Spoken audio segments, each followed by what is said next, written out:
The encrypted channel crackled 3 times before Nehajun's system locked onto the signal. He almost let it pass.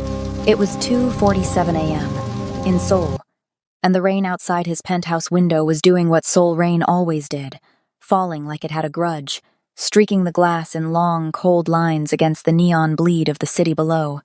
Hajun sat at the mahogany table in his open black silk shirt, the tattoos across his chest and neck catching the dim light like a warning written in ink. 6 months of sleepless nights had carved something hollow into his face. He still looked dangerous. He always looked dangerous.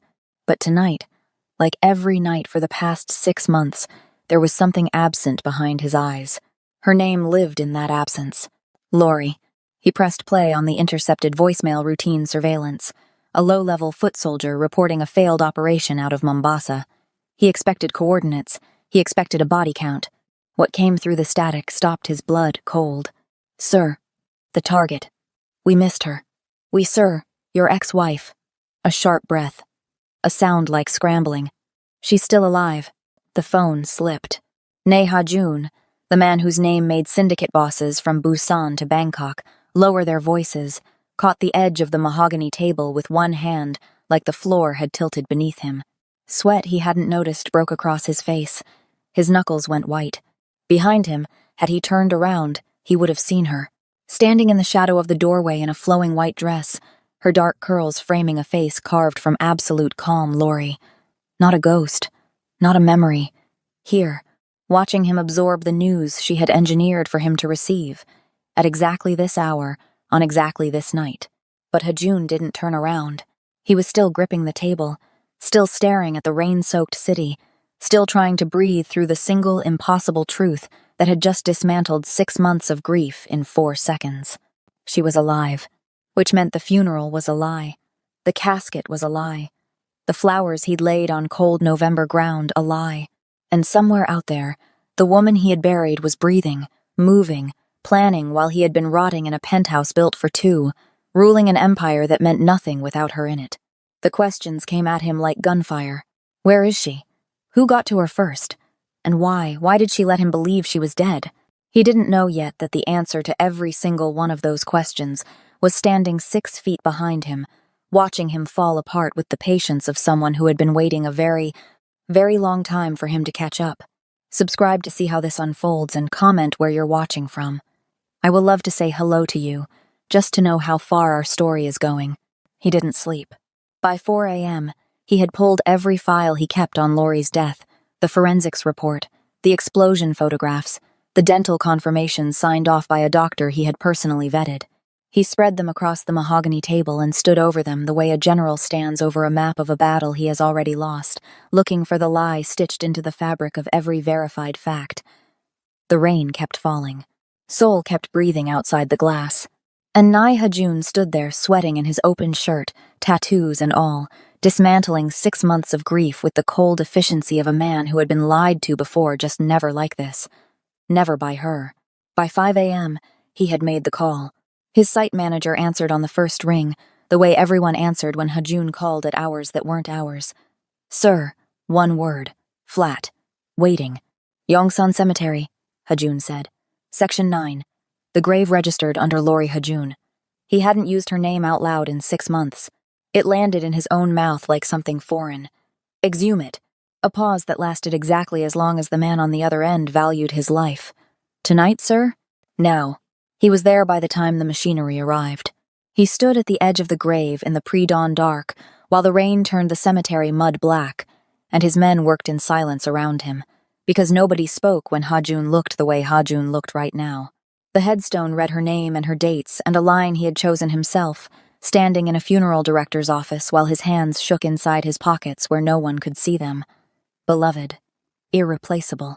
He had believed both things completely. He had buried her, and he had kept breathing, and that had been the hardest thing he had ever done in a life full of hard things.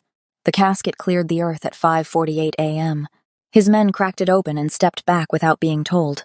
Sand.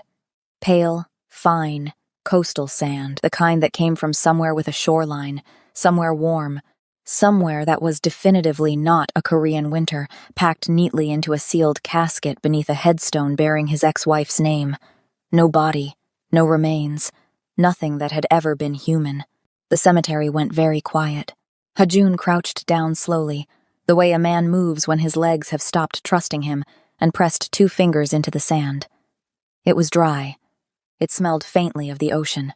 He stayed there for a long moment with his fingers in the sand and the rain coming down on the back of his neck, and something happened inside his chest that he would never describe to anyone and would spend a long time trying to understand. It wasn't relief. It wasn't rage. It was something that lived in the territory between the two, a grief that had been valid suddenly revealed as a lie, and a love that had nowhere to land, suddenly finding out it had been floating over solid ground the entire time. He stood up. "Fill it back in," he said. "Tell no one." The grief was gone. What replaced it was worse, and colder, and had a much longer reach. He walked back to the car with sand on his fingertips and a look in his eyes that made his driver find somewhere else to look for the entire ride back. The digital trail started the same day. He didn't find it, which was the first thing that told him it was meant to be found. Hajun had not survived 20 years at the top of the Seoul underworld by stumbling onto things accidentally. Everything that came to him uninvited, he treated as a weapon pointed in his direction. So when his head of intelligence flagged an anomaly in the dead comm channel they had used 3 years ago, back when Lori was still beside him, back when she used to sit cross-legged on the penthouse floor, reading intercept transcripts like they were novels, he felt something he hadn't expected. He felt her. Not literally, but the shape of it, the precision, the way the anomaly was placed exactly where she knew he would be looking, because she had watched him look there 100 times. It wasn't sloppy. It wasn't a leak. It was an invitation written in the only language she knew he would recognize. The first node led to a dead drop in Incheon, a storage locker registered to a name that meant nothing to anyone who didn't know that Lori had a habit of naming things after cities where she'd been happy.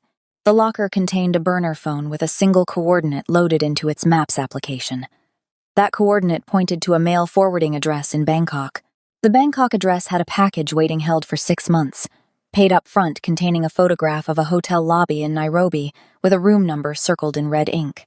Hajun was on a plane inside 4 hours.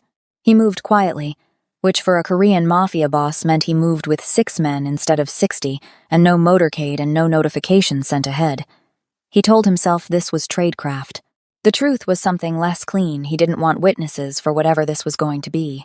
The hotels, the dead drops, the breadcrumb trail that curved across 4 countries like someone had drawn it with a ruler. It all had the texture of something deeply personal, a message delivered in the exact cadence of the person who sent it.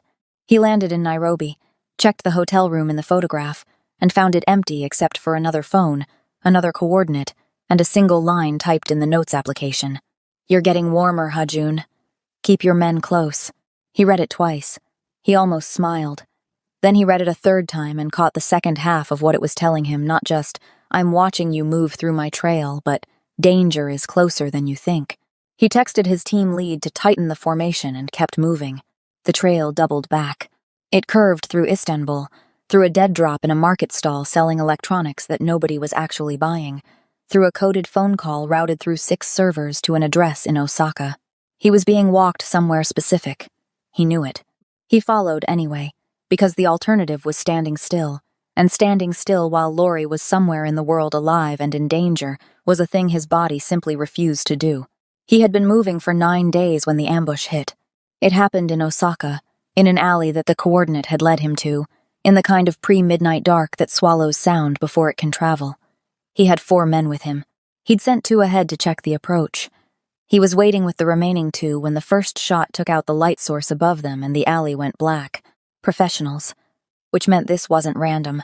He moved on, instinct dropped low, put his back against the wall, heard his men returning fire in the dark while rounds struck the concrete beside his face close enough to feel. He pulled his weapon and fired twice toward the muzzle flash to his left, heard a body drop, kept moving. Hajun had not spent his entire adult life in lethal situations without becoming very good at lethal situations. He was efficient. He was cold. He was bleeding from a graze along his left forearm by the time the alley went quiet, and he stood in the dark counting the bodies his men had dropped. 5 attackers. All dead or incapacitated. He crouched beside the nearest one and turned the body over with his foot, using his phone light to see the face, the jacket, the arms. There, on the inside of the left wrist. The tattoo was small, a detail you'd miss if you didn't know what you were looking for. A crescent above a horizontal line, the mark his syndicate used for internal operatives. A brand his organization applied. His ink, his design, approved 7 years ago by him personally. He stood up very slowly. The man on the ground was one of his. They all were. He checked the others and found the same mark on 2 more. Not a rival syndicate, not an outside contractor. His men, sent to this alley, to this coordinate, with orders to make sure he didn't leave it walking. The questions arrived in sequence, each one colder than the last. Who sent the orders? Who had the authority to mobilize a kill team inside his own ranks without triggering his alert systems? Who had known exactly which trail he was following, the one only he and his intelligence head knew about, and had managed to position a hit team at its endpoint? Only one answer fit all 3 questions, and it was the answer he didn't want. Someone very close to the top. He looked at the crescent tattoo on the dead man's wrist for a long time.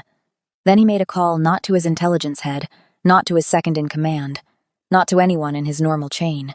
He called a number he kept memorized and never written, a number attached to a safe house so classified it existed in no file, no server, no document in his organization. A place known only to him, or so every safeguard he had ever built, was designed to guarantee. He was going to ground. The drive from Osaka to the coast took 2 hours.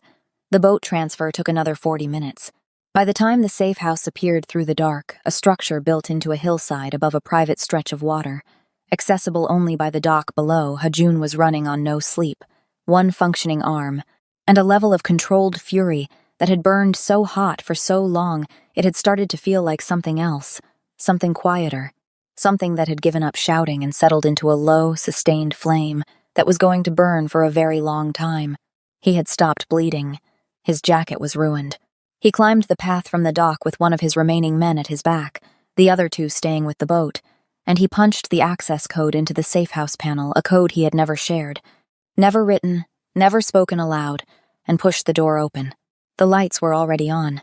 He raised his weapon before the thought had finished forming, stepping inside with his arm up and his body angled behind the doorframe, scanning the room. His man behind him mirrored the position. She was sitting at the table near the window. Not a ghost. Not a hallucination. Not 6 months of grief manufacturing something to fill the absence. She was real, and she was there. In a white dress that had seen better days, her dark curls pulled back, both hands flat on the table in a deliberate show of stillness. Her face was exactly as calm as it had appeared in the shadowed reflection he hadn't been able to trust 3 days ago in his penthouse, the image he'd told himself he'd imagined. The silhouette in the doorway he'd turned around to find empty. She hadn't been a hallucination then either, he realized. She had been there. She had watched him absorb the voicemail. She had left before he turned fully around, because that wasn't the moment she had chosen. She had been in the doorway for less than a minute, long enough to confirm he had received the voicemail, long enough to watch his composure shatter the way she had calculated it would. Then she was gone, slipping back into the dark before his body finished deciding to turn around. This was. He stood in the doorway of the only safe house in the world she shouldn't have known existed, gun raised, arm bleeding through the bandage, staring at his dead ex-wife, who looked back at him with the expression of someone who had been waiting for a flight that was mildly delayed. "You found the place," she said. His voice, when it arrived, was very quiet.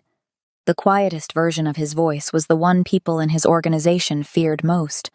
"How are you in this room?" "Sit down, Hyeon. How are you in this room?" "Because I've known about this room for 4 years." She tilted her head slightly. "You built it the year after the Busan incident. You used Jungwoo's construction crew, but Jungwoo's second site manager was running errands for me that month. He mentioned it. I filed the information away."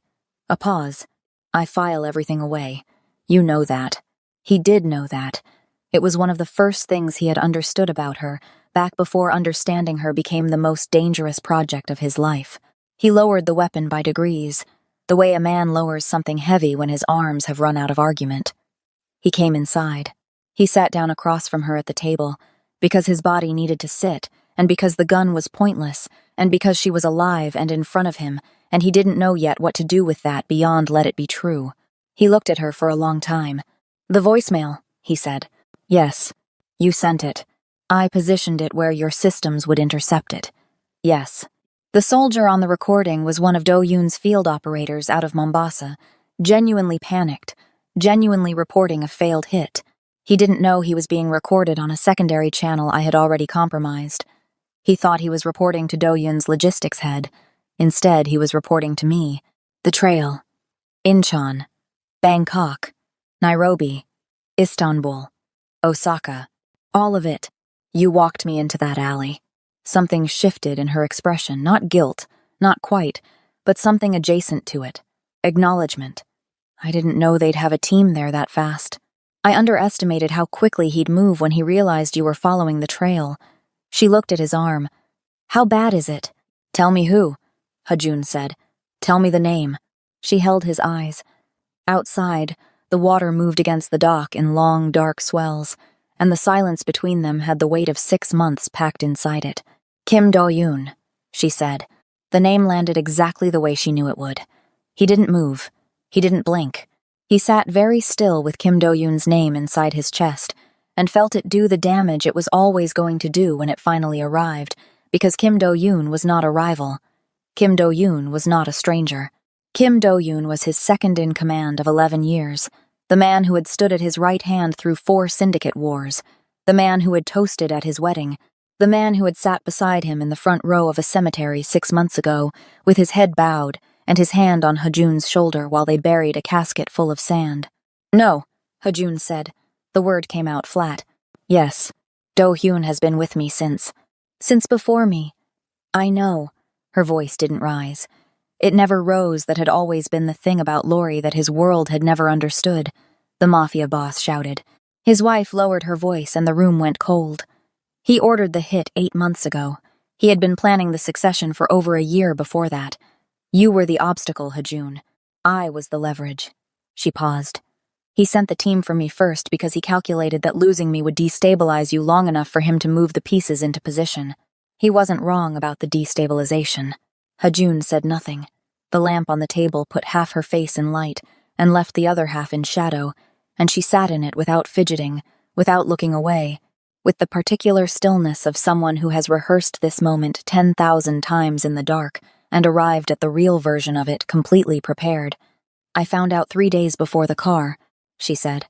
I had been monitoring a secondary comm channel I didn't tell you, because you would have told me I was being paranoid and then told Do-hyun I was monitoring him, because you tell Do-hyun everything. She said it without accusation, just fact, the kind of fact that had lived between them for years. When I confirmed it, I had 48 hours before the scheduled hit. I couldn't come to you.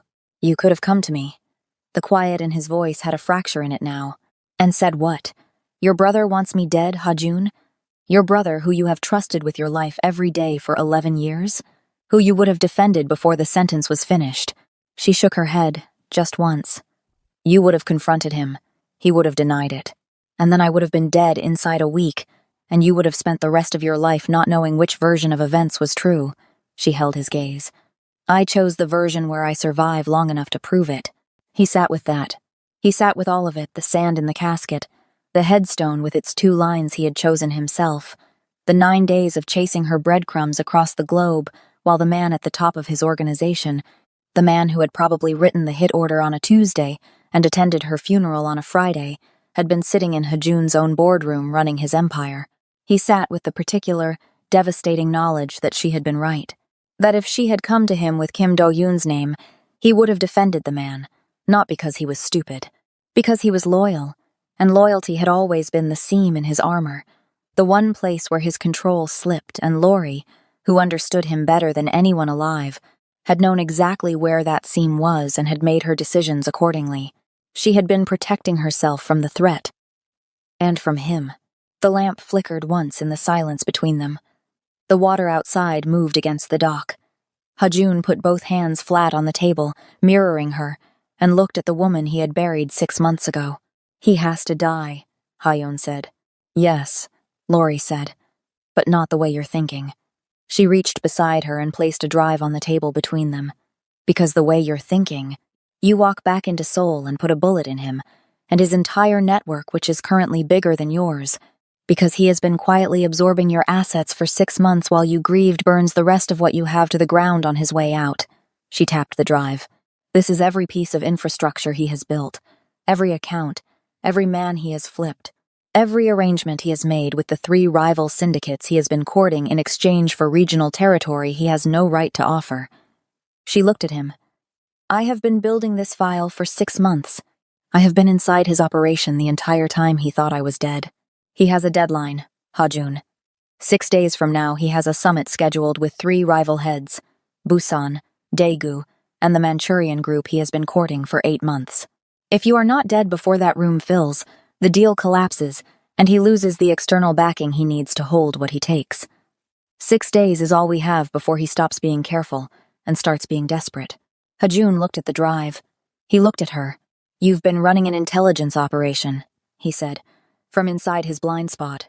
From inside his blind spot, she confirmed, using the fact that dead women don't trigger surveillance protocols. The corner of her mouth moved not quite a smile, but the shape of one. He has been very thorough about hunting me, Ha-jun. He has also been completely wrong about where I was looking from. The lamp put its light across the table between them. Outside, the dark water moved. Ne Ha-jun, who had not trusted anyone completely in 20 years of building an empire on controlled information and managed distance, looked at the woman across from him and felt something shift in the architecture of how he understood power. She had done in 6 months, alone, in hiding, what his entire organization had failed to do from the inside. She had mapped the enemy. She had built the case. She had walked him here across 4 countries, through an ambush, bleeding not to rescue him, to brief him. What do you need from me? He asked. It was possibly the first time in their entire history together that he had asked that question and meant it without condition. Lori looked at him for a moment. Then she reached out and opened the drive on the laptop she had already set up, of course she had, and turned the screen toward him. I need you to follow my lead, she said. For once in your life. He looked at the screen. He looked at her. And Ne Ha-jun, who controlled every breath drawn in the Seoul underworld, who had built his empire on the principle that no variable was beyond his management, who had stood at his ex-wife's grave in November rain, and believed, completely, that the most important person in his life was gone, said yes. The word yes sat between them for exactly 3 seconds, before Ha-jun's jaw tightened, and the old machinery started turning again, the instinct to qualify, to condition, to find the angle where he could say yes and still mean yes, but on my terms. Lori watched it happen across his face with the patience of someone who had studied that face for years and knew every tell in its architecture. Before you revise that answer, she said, understand what I mean when I say follow my lead. I don't mean consult me. I don't mean keep me informed. I mean exactly what I said. My plan, my sequence, my call on timing. She held his gaze without flinching. Every time you have deviated from a plan in the last 11 years because your instincts told you to. Do-hyun was there to absorb the fallout and redirect the outcome, which means every time you went off script, you were handing him an opportunity. That ends now. The fracture in his voice from earlier had sealed itself back over. You're asking me to operate blind inside my own organization. I'm asking you to operate with me instead of around me. There's a difference. She turned the laptop screen further toward him. Look at what he's built, Ha-jun. Really look at it. He looked. He took his time with it because Ne Ha-jun was many things, but he was not a man who let his ego prevent him from processing information that mattered. What Lori had compiled across 6 months of working from the shadows was not a summary. It was a complete anatomical map of a parallel empire constructed inside the skeleton of his own, patient and precise, the way a parasite constructs itself around a host's infrastructure without disturbing the surface. Do-hyun had flipped 31 of Ha-jun's mid-level operators. He had redirected 4 revenue streams through shell accounts registered in jurisdictions Ha-jun had no presence in. He had made promises to 3 rival syndicates, territorial concessions, route access, protection guarantees, all in Ha-jun's name, all designed to isolate him the moment the transition happened. He had been building toward a Thursday. Lori had highlighted it at the bottom of the document. A date, 6 days from now, when Do-hyun had scheduled a summit with all 3 rival heads under the pretense of a trade negotiation. a summit that was actually a coronation, contingent on Hajun being dead before the room filled. 6 days. Hajun closed the laptop slowly. He scheduled a Thursday. He always liked Thursdays. You used to joke about it. She said it without softness, just the fact of it, placed on the table between them like another piece of evidence. He had joked about it. 11 years of Thursdays, Do-yoon arriving early, Do-yoon staying late, Do-yoon managing the things that Hajun was too busy or too proud to manage himself. 11 years of mistaking proximity for loyalty. Hajun pushed the thought down to somewhere he would deal with later, in private, when there was time for the kind of anger that didn't need to be useful. "Tell me the plan," he said. "You're not going to like it. Tell me anyway." She stood up, moved to the window, and looked out at the water for a moment before turning back. In the lamplight, with her white dress and her dark curls and the absolute composure she wore like a second skin, she looked exactly like what the image of her had always implied, not a woman in danger, but a woman who had decided what happened next, and was now informing the relevant parties. "Do-hyun believes I'm dead," she said. "That is the only advantage we have that he cannot account for. The moment he knows I'm alive, he accelerates everything, activates his network, moves the timeline forward, and we lose the 6 days we need to dismantle him properly." She paused. "So, I'm going to let him find out I'm alive. On my schedule. In a location I choose. In circumstances that make him believe he has the upper hand." The silence that followed was the specific silence of Hajun understanding exactly what she was proposing, and his entire body rejecting it before his mind had finished processing it. "No," he said. "Yes. You are not using yourself as... I am the only asset we have that he hasn't mapped," she said, and her voice was calm and final, and cut directly through his objection the way it always had, not by raising itself, but by becoming more precise. "Every man you trust, Do-yoon has either flipped or is monitoring. Every safe channel you use, he has access to.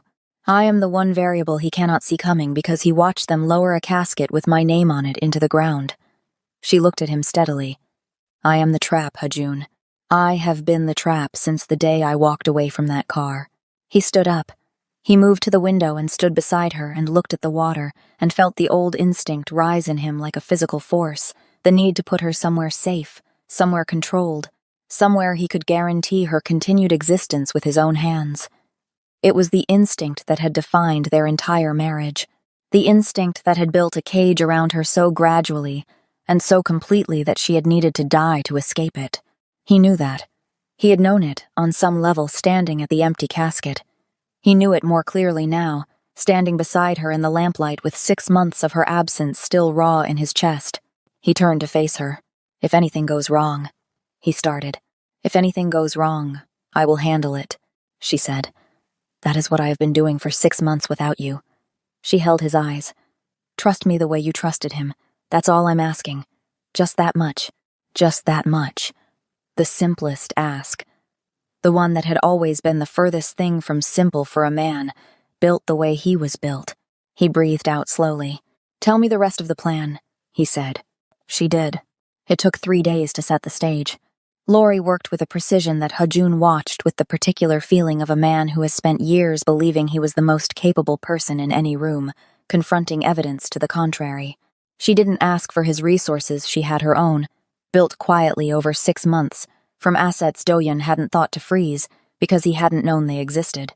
A small network of people who owed her specifically, not the organization, a communications infrastructure she had constructed herself, offline, untouchable.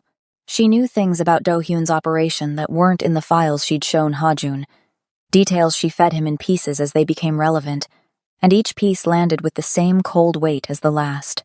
Hajun contributed what she asked for and nothing more. It was the hardest thing he had done in recent memory, which told him something about himself that he filed away without examining too closely. On the 3rd day, Lori made a call. She used a channel she knew Do-yoon monitored, a secondary frequency, registered to a logistics company that was technically Hajun's, but had been quietly absorbed into Do-yoon's surveillance net 8 months ago. She used a voice modulator for the first 40 seconds, enough to catch the intercept protocols, and then dropped it. Let her own voice come through clean. Said 3 words in Korean that she knew would travel up the chain to Do-yoon's ear within the hour. "I'm still here." Then she ended the call and looked at Hajun across the table. "Now we wait," she said. 48 hours, maximum. He'll want confirmation before he moves. He'll send scouts first, then a team. She had already identified the two most likely locations Do-yoon would expect her to surface a safe house network she had used openly during her marriage. Places Do-yoon knew about. Places that would feel like a woman running out of options. She had seeded both of them with enough convincing detail to direct his scouts toward the one she had chosen. When his team confirms the location, he'll come himself. He won't delegate this. He's been waiting 6 months for the chance to finish what he started, and he's too careful to trust it to anyone else. "He'll bring numbers," Hajun said. "He'll bring enough to feel certain." She met his eyes. "Not enough to survive what I've set up there." He believed her. That was the part that was new, not the information, but the believing. He had spent 11 years believing Do-hyun and managing Lori, and the inversion of it sat in his chest like a structural adjustment, something settling into a shape it should have found a long time ago. Do-hyun's scouts confirmed the location in 31 hours. The shipping yard sat on the industrial waterfront south of Seoul, decommissioned 3 years ago, its cranes standing dark against a sky that had been promising rain all day, and finally delivered it just after midnight. Hajun arrived first, 2 hours before the window, with the 4 men Lori had cleared vetted personally. Loyalty confirmed through methods she had not fully elaborated on, and he had decided not to interrogate. He took his position. He checked his weapon. He waited in the rain with water running down the back of his neck, and the particular cold focus of a man who has been in enough dangerous situations to stop feeling the fear and start feeling only the clarity. Lori was already in position. He didn't know exactly where. She had declined to tell him, on the grounds that the less he knew, the less his body language would betray if Do-hyun's men arrived early and read him before the moment. He had argued. She had looked at him with that specific expression, patient, immovable, certain, and he had let it go. Do-hyun arrived at 12:47. He came with 9 men, which was conservative for Kim Do-hyun, who liked overwhelming force the way other men liked expensive suits. In a different set of circumstances, Hajun might have taken that as a compliment. Do-hyun moved through the shipping yard with the confidence of a man who had chosen the terrain and controlled the variables, which meant Lori's staging had worked. He believed this was her ground, not his. He had his weapon drawn, and his collar up against the rain, and 11 years of practiced loyalty arranged across his face in the expression Hajun had trusted completely until 72 hours ago. Hajun stepped into the light. Do-hyun stopped. The 9 men stopped.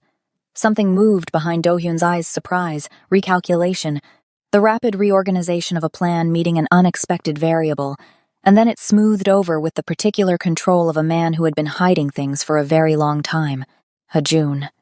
His voice was exactly what it had always been.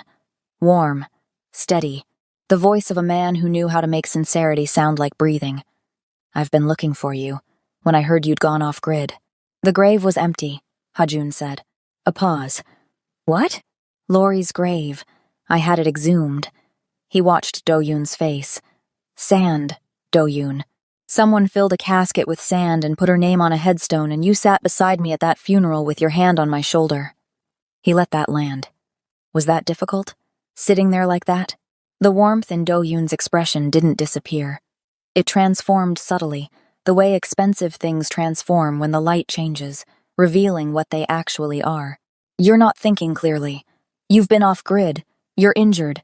You've been chasing something that—" "His left coat pocket," Lori's voice said. It came from above and to the right from the elevated gantry running along the upper edge of the yard's main structure, 40 feet up, invisible in the dark.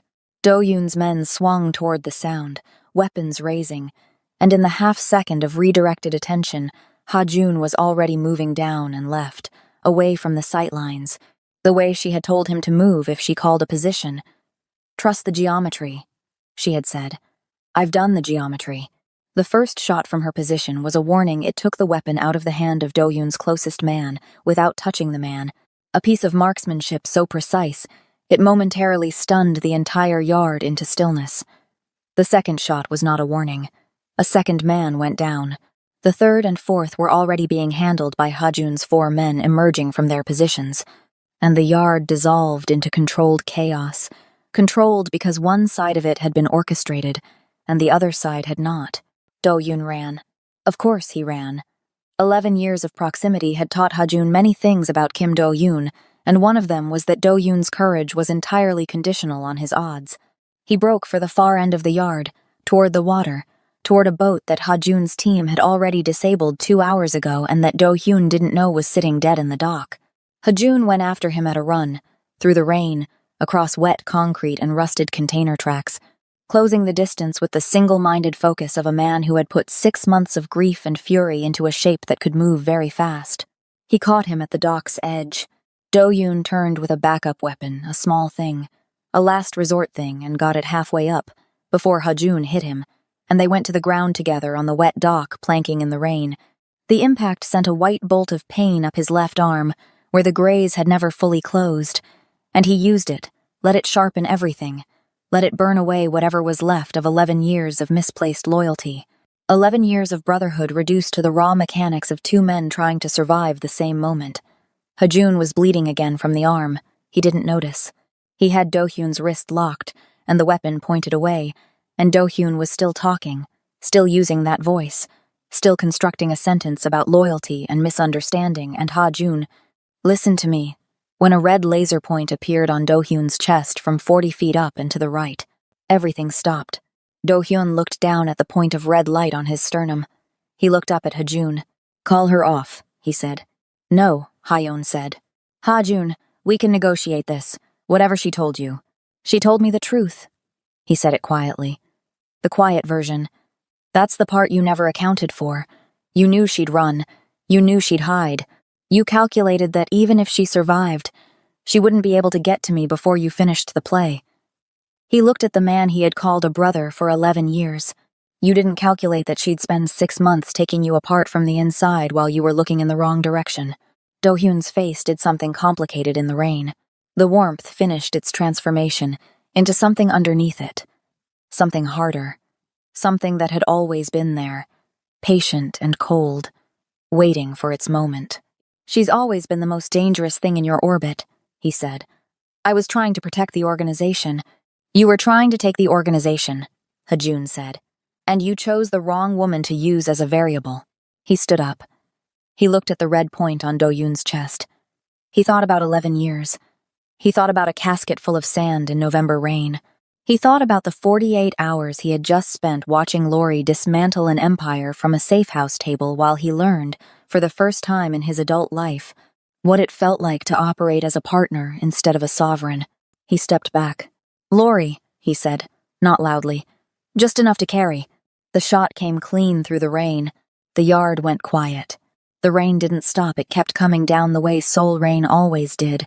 Indifferent and relentless, but the yard went quiet in the way that places go quiet after the thing that needed to happen has happened. Ha-jun stood on the wet dock for a long moment with his face up in the rain, not thinking, not calculating, just breathing. He heard her footsteps on the gantry stairs. He heard them cross the yard.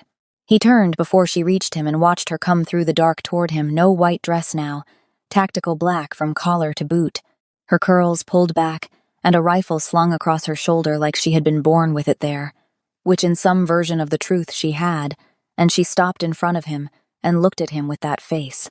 The calm one, the calculating one, the one he now understood was not the absence of feeling but the total mastery of it. You moved left, she said. You said trust the geometry. You never trust geometry. I'm trying something different, he said. She looked at him for a moment. Then she looked at Do-hyun on the dock behind him, and something moved briefly through her expression, not grief, not satisfaction, something more complicated and more honest than either. She had spent 6 months living in the shadow of this man's decision to have her killed. Whatever she felt about his ending was hers, and he didn't ask. Your men are securing the yard, she said. I'll need 40 minutes to pull the financial access before his accounts auto-lock. His network heads will get the news through their channels before dawn. We have a narrow window to contact the ones who can be flipped back before they decide to run. I know, Ha-jun said.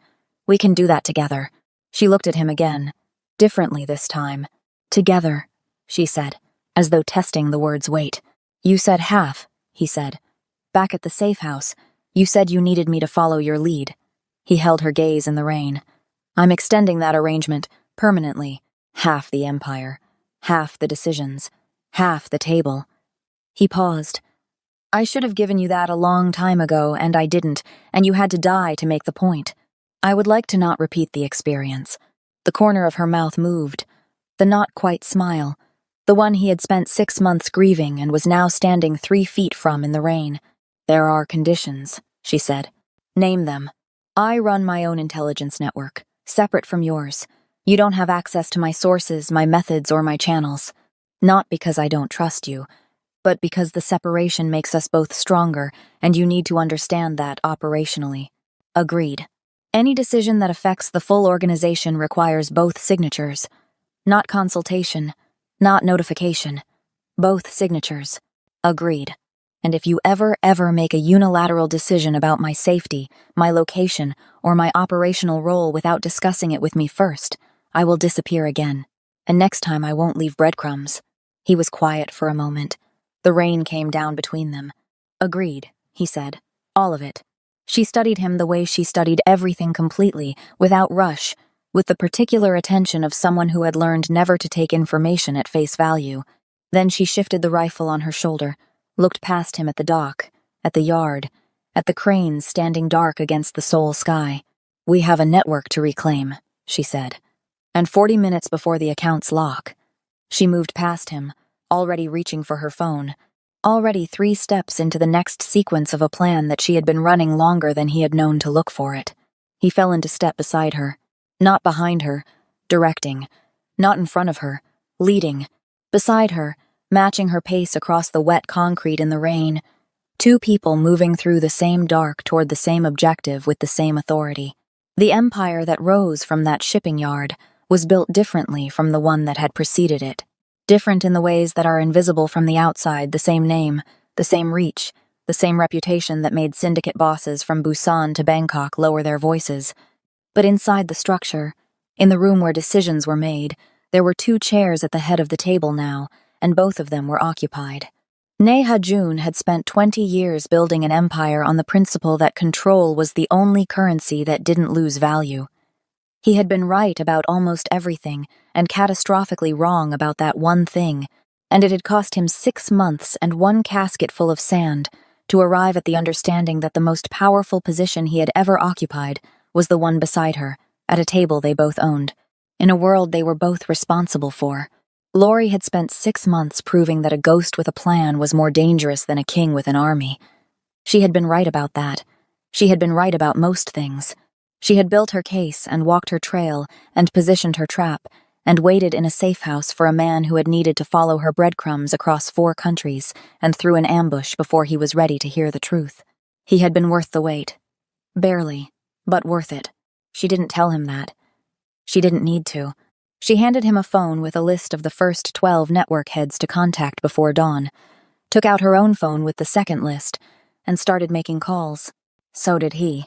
The rain kept falling, Seoul kept breathing, and somewhere below, a penthouse built for 2, in the dark infrastructure of a city that had no idea who was really running it, an empire that had nearly destroyed itself from the inside, quietly, efficiently, and without ceremony, became something entirely new. Something that had 2 names on the door, and no single pair of hands on the controls, and no variable, no lieutenant, no rival, no ambush in an Osaka alley that could take it apart again. Not now. Not with both of them watching. Can Ha-jun and Lori hold an empire together when the ghosts of Do-yoon's network are still crawling out of the dark? And what other secrets did his most trusted brother take to that dock that he never got to confess? Subscribe and turn on notifications right now, because this story is only getting colder and more dangerous from here. Drop a comment. Do you think Lori will ever fully trust a man who once controlled her so completely he drove her to fake her own death? Like this if you are hooked on this neo-noir romance between a mafia boss who lost everything and the brilliant ghost of a woman who took his empire apart from the inside and handed it back on her own terms. The next chapter drops soon, and trust me, you are not ready for what is still buried in the 6 months Lori spent in the shadows. See you in the next one. If the boss and his ghost can keep the new syndicate alive long enough to enjoy it.